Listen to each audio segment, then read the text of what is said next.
welcome to Cathy at Home. We're at home with Cathy, whichever way you want to be with it. You're in my home. Today we're going to start on our dining room as part of our Chalk Paint with Annie Sloan series. And the dining room is going to have a finish called Swedish, and that's the decorating style we've chosen. Now our dining room comes right off the kitchen. And the kitchen we started in the first part of the series, it's a country with kind of a French influence. So the two rooms share a wide open wall and a dog. And so those two styles have to complement each other because you walk right from the kitchen into the dining room, you're sitting in the dining room, you're looking at the kitchen. So when you were doing it, we create a storyboard. I created a storyboard for the kitchen. I've created a storyboard for each room, and we'll actually show you how we do one of those storyboards. But the storyboard does a couple of things. It allows me to put them next to each other to make sure that what we're doing in one room is going to work in the next room because I can share the colors. But it also serves as a little reminder of what color we intend to use where. So I just do a quick sketch, and again, you don't have to be an artist for this.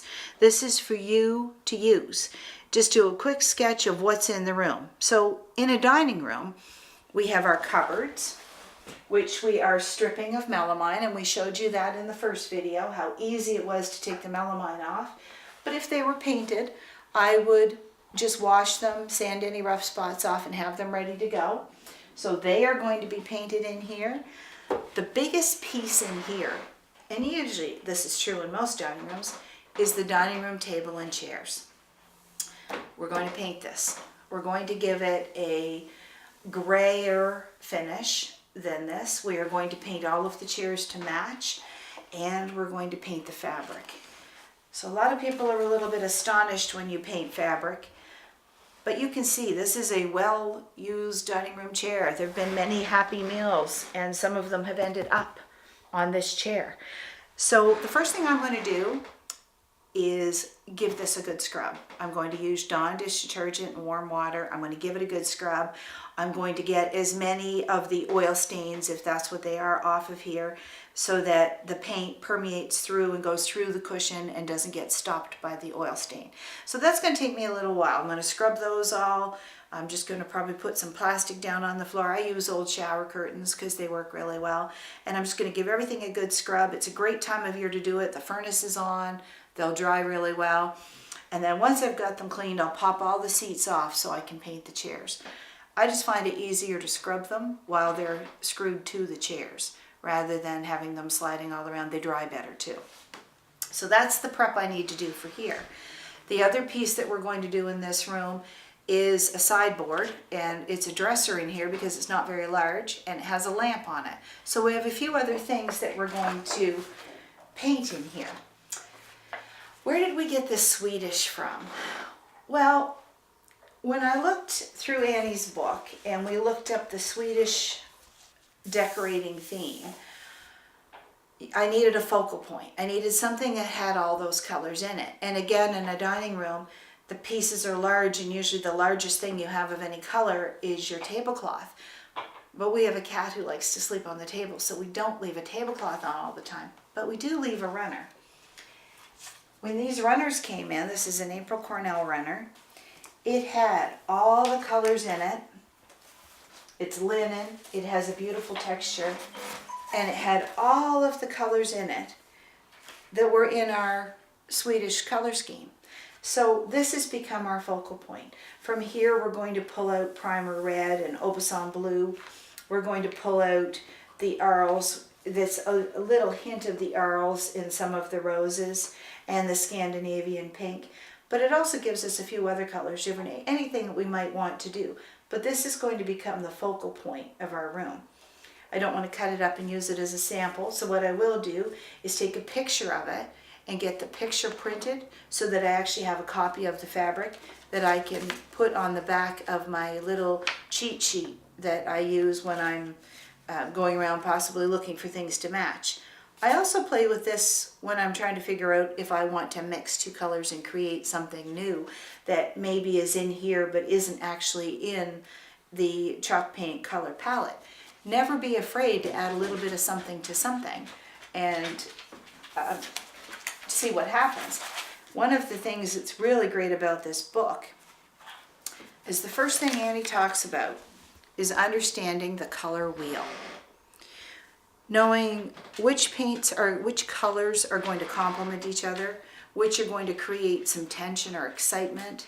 And you do want that in your colorscape, otherwise it's all pretty boring.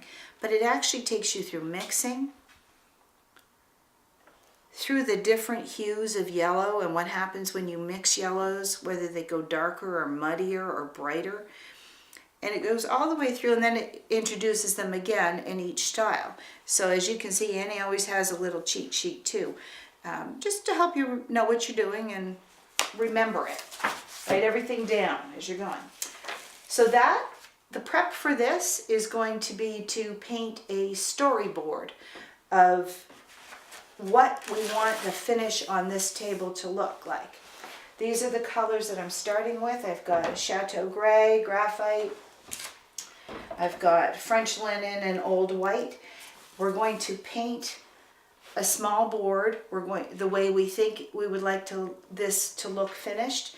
Believe me, it's much easier to work with something that I can burn later if it's a complete disaster than to start on my table and find out that wasn't the look I wanted.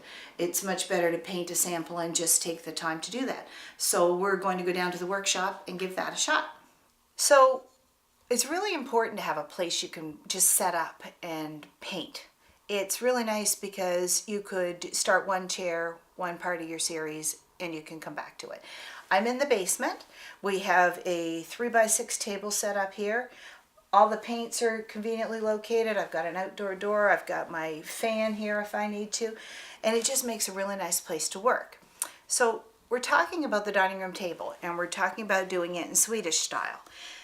One of the recipes Annie used in her book, Colored Recipes, is a textured staircase. Now I don't have a staircase in my house that I can do a textured staircase look on.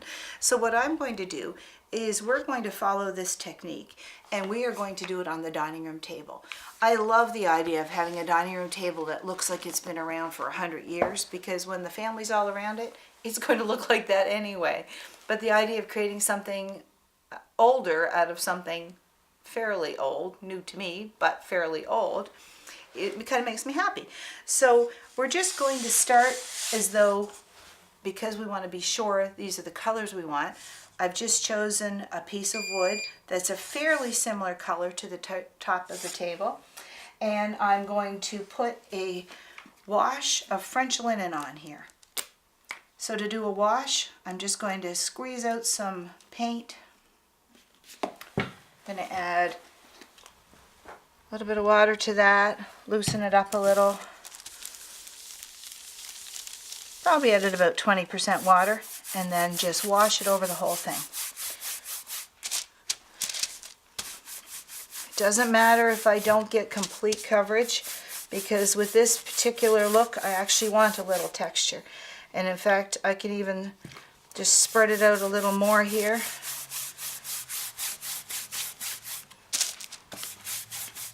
Squeeze it out. I cover most of the board, leave myself a handle to work with. And there's my first coat of French linen. You can see that I've got a nice kind of medium gray going on there. So I have one coat of a watered down French linen on there, and I'm going to mix a little French linen. Now I'm going to use just a little hint of Paris gray. I want those two together. I just want it to make sure it doesn't get too dark. And I'm just going to squirt just a little bit of water in there and just give it a little swirl and go back and do a second coat. Again, when it actually comes time to doing the dining room table, I would measure all of this out so that I can reproduce it. But right now I'm just kind of looking for the right mix, so it's not crucial to me that it's perfect yet. I just have to remember, if I like it the way it looks, what I did. So go right to the end. You'll notice when I'm painting, I start in the middle and go out. It's so that I don't catch drips on the end. We get a nice clean edge. Whenever you're working on a big piece, start in the middle and work out. and you won't have big drips. So now we're going to dry this and see what it looks like.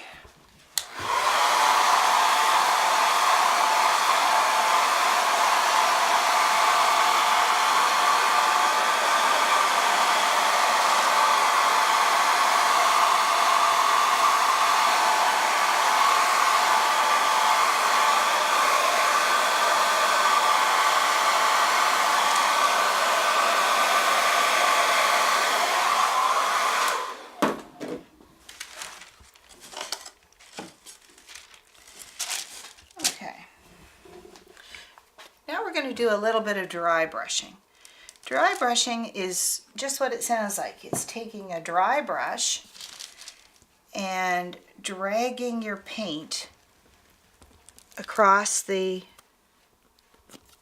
start with this one, across the board or the piece that you're working on in little wispy bits. So we're using an inexpensive brush. I'm going to dip it just the edges, and the color I'm using is Chateau Gray. And I don't want very much. Chateau Gray has just a little hint of a green. I just want a hint of green across my board.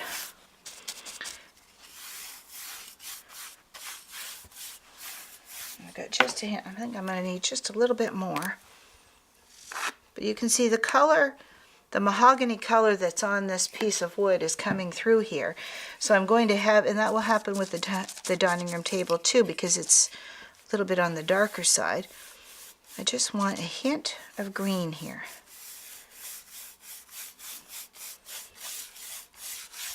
Take my brush and dry that off. I'm going to get rid of the green. And now I'm going to the graphite. Graphite is a very dark, actually it's a dark blue. And it comes out like a gray, but I just want a little hint of that graphite here as well.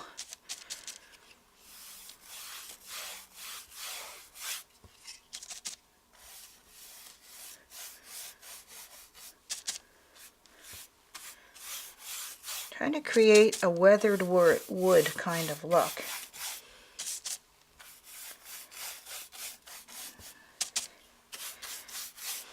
And I'll show you something too that we found. If you take the end of a pencil, you can make it look like a knot, which is kind of cool. When you actually finish it, you think you put a knot on the wood, or there was a knot. Those are the things that make it look more authentic. So now I just need to open my old white here. Need just a little hint of a light color with this. Let's do cream. Need a little bit of a light. My old white's not cooperating, so I'm going to use cream. Cream's a good choice too, because cream is echoing what we did in the kitchen, which is next to the dining room. So just want a few little hints. You can use a comb to do this. You can see I'm kind of dabbing off part of the, I don't want lots of color. I just want little hints of it.